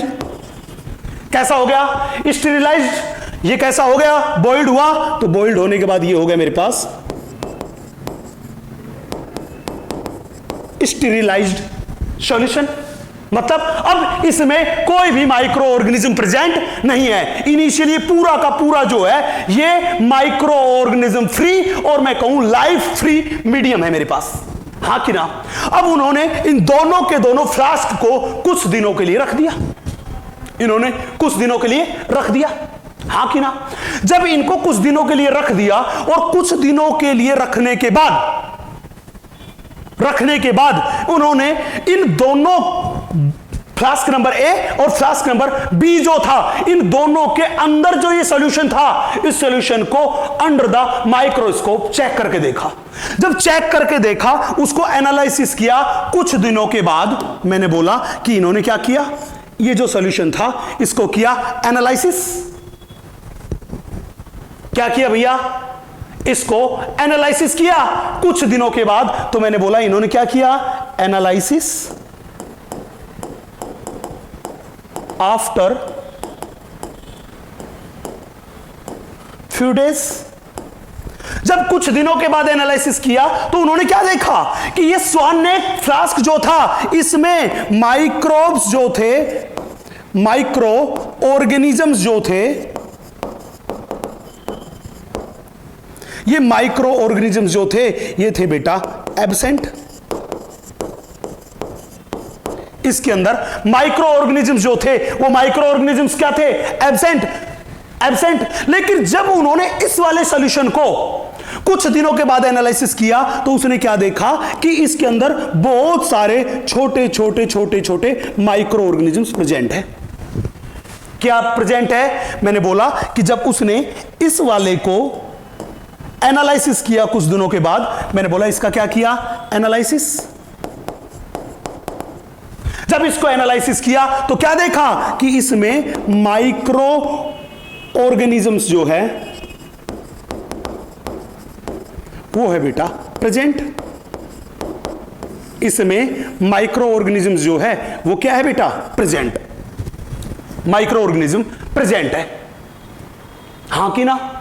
अब साइंटिस्ट लोग जिन्होंने एबायोजेनेसिस थ्योरी दी थी, उन एबायोजेनेसिस थ्योरी वालों ने कहा कि यार हमने तेरे को बताया था, क्या बताया था, हमने कहा था कि नॉन लिविंग जो चीजें हैं उन्हीं से लाइफ और लिविंग का ओरिजिन हुआ। वो चीज यहां पे दिखाई दे रही है कि ये जो सॉल्यूशन तूने लिया ये नॉन लिविंग मटेरियल था, स्टेरिलाइज्ड मटेरियल था, इसी से माइक्रो ऑर्गेनिज्म का फॉर्मेशन हुआ। तो हमारी बात सही है। लेकिन पास्टर साहब इनकी बात सुन के हंसने लगे, बोला यार क्या मजाक कर रहे हो, अभी तो तुमने पहला बी वाला सेक्शन ही तो देखा है, अभी ए वाले पे भी तो नजर डालो। अगर तुम्हारे हिसाब से मैं बात करूं तो जैसे माइक्रो ऑर्गेनिज्म इस बी वाले में है, सेम वैसा ही सॉल्यूशन इस ए वाले फ्लास्क में भी था, that is swan neck flask में भी तो था। तो यहां पे भी तो माइक्रो ऑर्गेनिज्म प्रेजेंट होने चाहिए, लेकिन यहां पे रिजल्ट इस बी वाले से जस्ट अपोजिट है। क्या है कि जब हम इस वाले सॉल्यूशन को एनालिसिस करते हैं तो हमने क्या देखा कि इस सॉल्यूशन में माइक्रो ऑर्गेनिजम्स कंप्लीटली एब्सेंट है, माइक्रो ऑर्गेनिजम्स कंप्लीटली एब्सेंट है। हुआ कि ये जो मेरे पास नॉन लिविंग सॉल्यूशन था, इस नॉन लिविंग सॉल्यूशन से माइक्रो ऑर्गेनिज्म का ओरिजिन नहीं हुआ। अगर इस नॉन लिविंग सॉल्यूशन से माइक्रो ऑर्गेनिज्म का ओरिजिन होता तो जैसा रिजल्ट इस बी वाले स्ट्रेट नेक फ्लास्क में आया, सेम वैसा ही रिजल्ट इस स्वान नेक फ्लास्क में भी आना चाहिए था। मतलब इन दोनों जगह माइक्रो ऑर्गेनिज्म प्रेजेंट होने चाहिए थे। अब भैया इतनी सी बात सुन के बायोजेनेसिस थ्योरी वालों ने तो दांतों तले उंगली दबा ली, यार बात तो ये सही कह रहा है।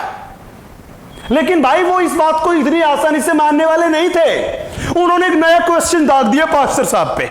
क्या बोल दिया? बोला यार पास्टर साहब एक बात आप बता दो, तो आप हमें ये बता दो, ये एक बहुत अच्छा सा सवाल ही हमारे पास तुमने दे दिया कि यार इसमें तो living organisms, micro organism present है, मतलब माइक्रो ऑर्गेनिज्म का ओरिजिन हुआ और इसमें माइक्रो ऑर्गेनिज्म का ओरिजिन नहीं हुआ। तो बताओ ना कि इसमें माइक्रो ऑर्गेनिज्म का ओरिजिन क्यों नहीं हुआ और इसमें माइक्रो ऑर्गेनिज्म का ओरिजिन हुआ? क्यों ऐसा क्यों रहा? दोनों के रिजल्ट सेम सेम क्यों नहीं है? आप इस सवाल का जवाब हमें दो। अब भाई साहब सवाल बहुत अच्छा था, पास्टर साहब जो थे, पास्टर साहब भी थोड़ी सोच में पड़ गए, फिर भी उन्होंने हिम्मत नहीं हारी और वो बोले चलिए हम पहले इन दोनों के दोनों फ्लास्क को बहुत अच्छे से चेक करते हैं, बहुत अच्छे से चेक करते हैं। बोला भैया करो चेक।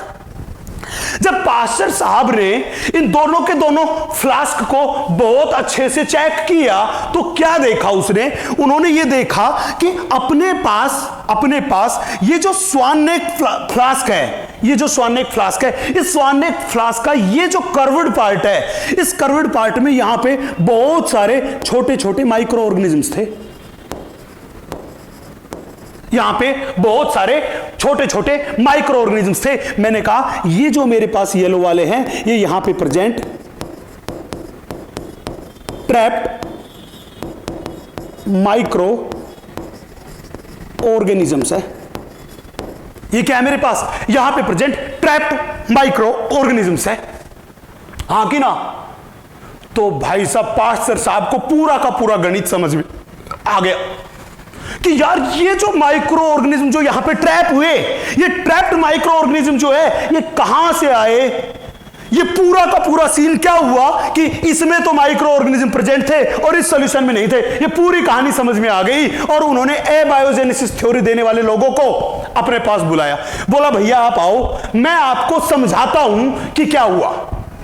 बोला भैया समझा।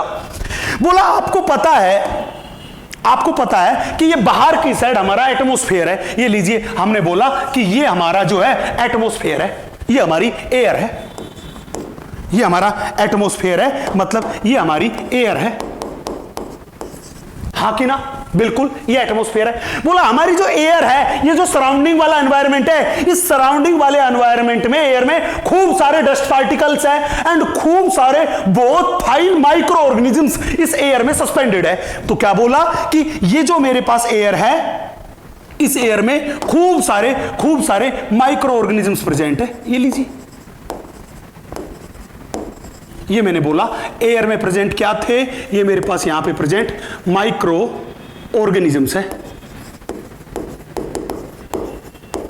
ये मेरे पास यहां पे प्रेजेंट क्या है? माइक्रो ऑर्गेनिजम्स है। बोला हुआ क्या? बोला जब हमने इन दोनों फ्लास्क को बॉईल करने के बाद या स्टेरिलाइज्ड करने के बाद रख दिया था तो हुआ क्या? हुआ ये कि बाहर वाले एनवायरनमेंट से एयर जो थी वो एयर अंदर आई होगी, इस फ्लास्क में भी वो एयर अंदर आई होगी, वो एयर आई होगी इस फ्लास्क में भी, हां कि ना? बोलो बिल्कुल आई होगी। बोलो हुआ क्या? बोला ये जो फ्लास्क था, बाहर की एयर जो थी वो सीधी इस फ्लास्क के अंदर इसकी स्ट्रेट नेक से एंटर होती हुई सीधी की सीधी इस सुगर एंड किल्ड यीस्ट वाला जो सॉल्यूशन था, न्यूट्रिएंट्स मीडियम था, इस मीडियम के अंदर गई। जब एयर अंदर गई तो उस एयर के साथ साथ ये जो माइक्रो ऑर्गेनिजम्स थे, ये माइक्रो ऑर्गेनिजम्स भी एयर के साथ साथ अंदर गए। ये लीजिए, एयर के साथ साथ ये माइक्रो ऑर्गेनिजम्स जो थे ये भी अंदर गए। माइक्रो ऑर्गेनिजम्स अंदर गए और कहां पहुंच गए? वो इस nutrients rich medium, that is sugar and killed yeast वाला जो सॉल्यूशन था, इसके अंदर पहुंच गए। अब इस सॉल्यूशन में खूब सारे न्यूट्रिएंट्स प्रेजेंट है। जब खूब सारे न्यूट्रिएंट्स, खूब सारा फूड मटेरियल प्रेजेंट है तो ये जो माइक्रो ऑर्गेनिज्म जो एयर के साथ आए, इन्होंने उस न्यूट्रिएंट अबेंडेंट मीडियम में बहुत तेजी से जाके मल्टीप्लिकेशन किया, रिप्रोडक्शन किया और अपने नंबर बढ़ा लिए, हां कि ना? हाँ कि ना? और जब हमने बाद में इसको एनालिसिस किया तो हमने क्या देखा कि इस मीडियम में खूब सारे माइक्रो ऑर्गेनिज्म है, खूब सारे माइक्रो ऑर्गेनिज्म है। वो माइक्रो ऑर्गेनिज्म कहां से आए? वो माइक्रो ऑर्गेनिज्म एयर से आए थे। यहां पे न्यूट्रिएंट्स खूब सारा था, इसलिए इस जगह पे जाके उन्होंने अपना मल्टीप्लिकेशन किया, रिप्रोडक्शन किया, अपने नंबर बढ़ा लिए। तो मैं ये कहूं कि एयर के जो माइक्रो ऑर्गेनिज्म थे उन्होंने इस नॉन लिविंग मीडियम में जाके रिप्रोडक्शन करके नए ऑर्गेनिजम्स का फॉर्मेशन किया। मतलब मतलब पहले से प्री एग्जिस्टिंग ऑर्गेनिज्म ने न्यू ऑर्गेनिज्म का फॉर्मेशन किया, यही तो बायोजेनेसिस थ्योरी कहती है, हाँ कि ना। लेकिन अब तुम्हारी बात का दूसरी का जवाब देता हूं। लेकिन ये जो स्वानेक फ्लास्क था, इस स्वानेक फ्लास्क में एयर जो थी वो एयर इस स्वानेक की ओपनिंग से अंदर एंटर हुई और जाके इसके कर्व्ड पार्ट से टकराई। जो ही एयर कर्व्ड पार्ट से टकराई तो वो एयर और उसमें present dust particle and microbes जो थे वो इस कर्व्ड पार्ट से टकरा के यहीं के यहीं गिर गए। वो क्या हो गए? यहीं के यहीं गिर गए। और ये गिरने के बाद जो स्टीराइल एयर थी वो स्टीराइल एयर यहां पे पहुंची। मतलब यहां तक जो एयर आ रही थी उस एयर में माइक्रो ऑर्गेनिज्म प्रेजेंट थे, लेकिन वो सारे माइक्रो ऑर्गेनिज्म कहां पे ट्रैप हो गए? इस स्वान नेक के कर्व्ड पार्ट में ट्रैप हो गए। तो जो एयर यहां तक पहुंची इस सॉल्यूशन तक, वो ऐसी एयर थी जिसमें माइक्रो ऑर्गेनिज्म प्रेजेंट नहीं थे। मतलब एक स्टेरिलाइज्ड एयर जो थी वो यहां पे पहुंची जिसमें माइक्रो ऑर्गेनिज्म नहीं थे। और जब एयर में ही माइक्रो ऑर्गेनिज्म नहीं थे तो बिना माइक्रो ऑर्गेनिज्म के नए ऑर्गेनिज्म का प्रोडक्शन नहीं हुआ। इसीलिए इस swan neck flask, that is a number वाले फ्लास्क में हमें माइक्रो ऑर्गेनिज्म्स नहीं मिले। मतलब माइक्रो ऑर्गेनिज्म एब्सेंट थे। क्यों? क्योंकि एयर से जो माइक्रो ऑर्गेनिज्म आने वाले थे वो कहां पे ट्रैप्ड हो गए? वो ट्रैप्ड हो गए curved part of swan neck flask में। कौन से पार्ट में? कर्व्ड पार्ट में। चलें, तो कर्व्ड पार्ट में ट्रैप होने की वजह से इसमें माइक्रो ऑर्गेनिज्म नहीं मिले, जबकि यहां पे माइक्रो ऑर्गेनिज्म मिले क्योंकि एयर के माइक्रो ऑर्गेनिज्म इस स्ट्रेट नेक से होते हुए सीधे कहां पहुंच गए? कल्चर मीडियम में, सॉल्यूशन में, न्यूट्रिएंट रिच मीडियम में पहुंच गए। हाँ कि ना? तो अब सवाल यही सबसे इंपॉर्टेंट है, वो पूछेगा बताओ स्वान नेक एक्सपेरिमेंट में micro organisms and dust particles are trapped at which part of flask. तो आप क्या बोलोगे? Micro organism and dust particles are trapped at curved part of flask. कौन से पार्ट पे? कर्व्ड पार्ट ऑफ फ्लास्क पे। मेरी बात क्लियर है? चले भैया, हाँ कि ना? तो कहने का मतलब कि इस एक्सपेरिमेंट को करके लुईस पास्चर ने यह बात तो बता दी कि एबायोजेनेसिस थ्योरी एकदम गलत है। यह बात उसने क्लियर कर दी। उसने कहा कि न्यू ऑर्गेनिजम्स जो है उनका फॉर्मेशन किससे हुआ? जो एयर के थ्रू ऑर्गेनिज्म आए थे उनसे। मतलब प्री एग्जिस्टिंग ऑर्गेनिज्म ही न्यू ऑर्गेनिज्म का फॉर्मेशन करते हैं। यह बात उसने एक्सपेरिमेंटली प्रूव कर दी। जब यह बात प्रूव कर दी तो मैं कह दूं कि जब भी कहे कि बताओ एबायोजेनेसिस थ्योरी को एक्सपेरिमेंटली डिसअप्रूव्ड किस साइंटिस्ट ने किया, तो कहोगे लुईस पास्चर ने किया। किसने किया? लुईस पास्चर ने किया। चलिए लुईस पास्चर के थ्योरी के बारे में एनसीईआरटी माता क्या कहती है, ध्यान से देखिएगा। ये देखते हैं लुईस पास्चर की थ्योरी में क्या कहती है, देखिएगा। ये पहला पॉइंट जो एनसीईआरटी लिखा हुआ है, Pasteur experimentally demonstrated that life comes only from pre existing life. मैंने यही तो बताया, प्री एग्जिस्टिंग ऑर्गेनिज्म से न्यू ऑर्गेनिज्म का फॉर्मेशन हुआ। यही तो बायोजेनेसिस थ्योरी कह रही है। और बायोजेनेसिस थ्योरी को ही तो कौन सपोर्ट कर रहा है अपने पास? Lewis pasture. चलो भैया मैं आगे, यहां तक की बात क्लियर है। चलिए क्या कहता है, ही experimentally dismissed spontaneous generation theory. मैंने यही तो कहा कि इसने स्वान नेक फ्लास्क एक्सपेरिमेंट से एबायोजेनेसिस थ्योरी और स्पॉन्टेनियस जनरेशन थ्योरी को एक्सपेरिमेंटली, वर्ड पे ध्यान देना, को एक्सपेरिमेंटली क्या कर दिया? डिसअप्रूव कर दिया, डिसमिस कर दिया कि वो थ्योरी गलत है। चलो भैया मैं आगे, कैसे किया था एक्सपेरिमेंट देखिएगा। He showed that pre sterilised flask, उन्होंने दोनों के दोनों फ्लास्क लिए थे जिनमें ये पूरा का पूरा मटेरियल जो था ये फ्लास्क में बॉईल कर लिया था। तो ये क्या हो गया था? स्टेरिलाइज्ड। ये फ्लास्क भी कैसा था? स्टेरिलाइज्ड। तो मैंने कहा कि दोनों के दोनों प्री स्टेरिलाइज्ड फ्लास्क थे। तो उसने क्या कहा कि प्री स्टेरिलाइज्ड फ्लास्क में जो लाइफ है, life did not came from killed yeast. तो उसने यही तो कहा कि यार उसने यही तो कहा कि यार ये जो फ्लास्क है इसमें लाइफ जो है ये इस किल्ड यीस्ट वाले शुगर वाले सॉल्यूशन से नहीं आई, नहीं आई। यहां पे जो लाइफ आई वो इस शुगर वाले सॉल्यूशन से, यीस्ट वाले सॉल्यूशन से नहीं आई, तो कहां से आई?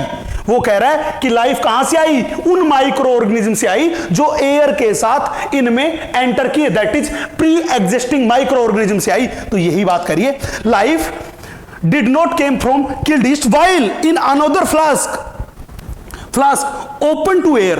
बेटा ये देखना, मैंने कहा इस फ्लास्क में जो कि स्वान नेक वाला था, इसमें लाइफ जो थी ये यहां से नहीं आई, हाँ कि ना? जबकि ये वाला फ्लास्क जो कि एयर के लिए ओपन था, जहां पे सीधी की सीधी एयर जा रही थी तो उसके साथ माइक्रो ऑर्गेनिज्म आ रहे थे, यहां पे लाइफ ओरिजिनेट हुई, नए माइक्रो ऑर्गेनिज्म प्रोड्यूस हुए। वो कहां से प्रोड्यूस हुए? देखना, produce new life, new living organisms arrows from pre existing organism. बेटा ध्यान रखना कि एनसीईआरटी ने यहां पे एक वर्ड गलत लिख रखा है। एनसीईआरटी ने यहां पे लिख रखा है किल्ड यीस्ट। क्या लिख रखा है? Killed yeast. यहां पे किल्ड यीस्ट नहीं आएगा, वर्ड को सही करना, मैंने यहां पे सही करके लिख दिया है। क्या आएगा? कहां से अरोज हुई? प्री एग्जिस्टिंग ऑर्गेनिज्म से अरोज हुई, क्योंकि अगर किल्ड यीस्ट से अरोज होती तो नॉन लिविंग से हो जाती, तो फिर वो तो एबायोजेनेसिस थ्योरी का सपोर्ट बन जाता, जबकि उसने एबायोजेनेसिस थ्योरी को एक्सपेरिमेंटली क्या किया था? डिसमिस्ड किया था, डिसअप्रूव किया था। क्लियर है? तो ध्यान रखना, ये बात उसने बताई कि लाइफ जो है वो प्री एग्जिस्टिंग ऑर्गेनिज्म से ही न्यू ऑर्गेनिजम्स और न्यू लाइफ का फॉर्मेशन हुआ है। चले भैया, लेकिन एक बहुत बड़ा सवाल था जिसका जवाब लुईस पास्चर साहब नहीं दे पाए। वो क्या था? बोला कि यार तुमने ये तो बता दिया कि जो न्यू लाइफ आई वो प्री एग्जिस्टिंग लाइफ से आई, प्री एग्जिस्टिंग लाइफ से या प्री एग्जिस्टिंग ऑर्गेनिज्म से आई। अब मुझे यह बताओ कि धरती पे फर्स्ट लाइफ कहां से आई? पहला लिविंग ऑर्गेनिज्म तो कहीं से बना होगा। अब उसके बारे में बताओ ना कि फर्स्ट लिविंग ऑर्गेनिज्म जो था उसका ओरिजिन अर्थ पे कैसे हुआ। यह एक बहुत बड़ा क्वेश्चन था जिसका जवाब पास्चर साहब नहीं जानते थे कि फर्स्ट ऑर्गेनिज्म कैसे आया। उसको यह पता था कि फर्स्ट ऑर्गेनिज्म बनने के बाद बाकी ऑर्गेनिज्म जो थे वो उस पहले वाले लिविंग ऑर्गेनिज्म से बन गए, लेकिन वो पहला ऑर्गेनिज्म कहां से आया, इस बात का जवाब पास्चर साहब के पास नहीं था। इसीलिए एनसीईआरटी ने लाइन लिखी, he did not answer how the first life form came on the earth. उसको यह नहीं पता था कि लाइफ पे अर्थ पे फर्स्ट लाइफ कैसे आई, कैसे अरोज हुई। इस बात के बारे में कोई आइडिया पास्चर साहब को नहीं था। लेकिन ध्यान रखना, जब भी पूछे कि कौन से साइंटिस्ट थे जिसने एक्सपेरिमेंटली एबायोजेनेसिस थ्योरी को अप्रूव किया, दैट इज लुईस पास्चर साहब थे, जिन्होंने एक्सपेरिमेंटली स्पॉन्टेनियस जनरेशन और एबायोजेनेसिस थ्योरी को डिसअप्रूव कर दिया था। बट उन्होंने यह नहीं बताया कि फर्स्ट लाइफ अर्थ पे कैसे आई या कहां से आई। चलो भैया मैं आगे, मेरे हिसाब से यहां तक की बात में किसी को कोई भी दिक्कत नहीं होगी। क्या मुझे आगे चलना चाहिए? हाँ भैया मैं आगे चलूं? चलिए देखते हैं। अब बच्चे अपने पास हम बात कर चुके हैं, अभी तक के पोर्शन में वो बात कर चुके हैं कि पहली लाइफ कैसे आई ये हमें नहीं पता, लेकिन पास्चर साहब ने यह बता दिया कि बाद की जो लाइफ आई वो प्री एग्जिस्टिंग लाइफ से ही नए ऑर्गेनिज्म का ओरिजिन हुआ। तो अब सबसे बड़ा सवाल जो हमारे पास था जिसका जवाब पास्चर साहब नहीं दे पाए वो ये था कि लाइफ जो थी, जो फर्स्ट लाइफ थी, वो फर्स्ट लिविंग ऑर्गेनिज्म अर्थ पे कैसे आया। इस सवाल का जवाब ढूंढने हम निकल पड़े। जब इस सवाल का जवाब ढूंढने हम निकले तो इसके लिए सबसे पहली थ्योरी जो आई, जो कि बहुत ज्यादा एक्सेप्टेबल थ्योरी है, that is most accepted theory है, उस थ्योरी को अपन बोलते हैं बेटा केमिकल इवोल्यूशन थ्योरी, या इसी का दूसरा नाम है modern theory. Chemical evolution theory या इसी थ्योरी को अपन बोलते हैं मॉडर्न थ्योरी। बच्चे केमिकल इवोल्यूशन थ्योरी, जिसको हम बोल रहे हैं मॉडर्न थ्योरी, ये मॉडर्न थ्योरी जो थी ये मोस्ट एक्सेप्टेड थ्योरी है, जो इस बात को एक्सप्लेन कर पा रही है कि अर्थ पे फर्स्ट लाइफ जो थी, उस फर्स्ट लाइफ का ओरिजिन कैसे हुआ, वो कहां से आई। चले भैया अब सवाल है, सुनिएगा बच्चे। इस थ्योरी को सबसे पहले दिया वो दो साइंटिस्ट लोगों ने दिया। पहला साइंटिस्ट है वो मेरे पास है ओपेरिन। पहला साइंटिस्ट कौन सा है? ओपेरिन। ओपेरिन एक रशियन साइंटिस्ट है। ओपेरिन कहां का साइंटिस्ट था? एक रशियन साइंटिस्ट था। एंड दूसरा साइंटिस्ट है, उस साइंटिस्ट का नाम बेटा हेल्डेन। दूसरा साइंटिस्ट क्या है? हेल्डेन। मैं बता दूं, हेल्डेन एक इंग्लैंड का साइंटिस्ट था, एक ब्रिटिश साइंटिस्ट था। तो जब भी बोले कि केमिकल इवोल्यूशन थ्योरी किसने दी, तो आप क्या बताओगे कि केमिकल इवोल्यूशन थ्योरी जो थी, वो केमिकल इवोल्यूशन थ्योरी दो साइंटिस्ट लोगों ने दी। पहला साइंटिस्ट है ओपेरिन, जो कि एक रशियन साइंटिस्ट था, एंड दूसरा साइंटिस्ट है हेल्डेन, जो कि एक इंग्लैंड का साइंटिस्ट था। चले, इन दोनों ने मिलके theory the, that is chemical evolution theory. Even अपने पास ये ओपेरिन जो है, इस ओपेरिन की तो एक बुक भी है। उस बुक का नाम है ओरिजिन ऑफ लाइफ।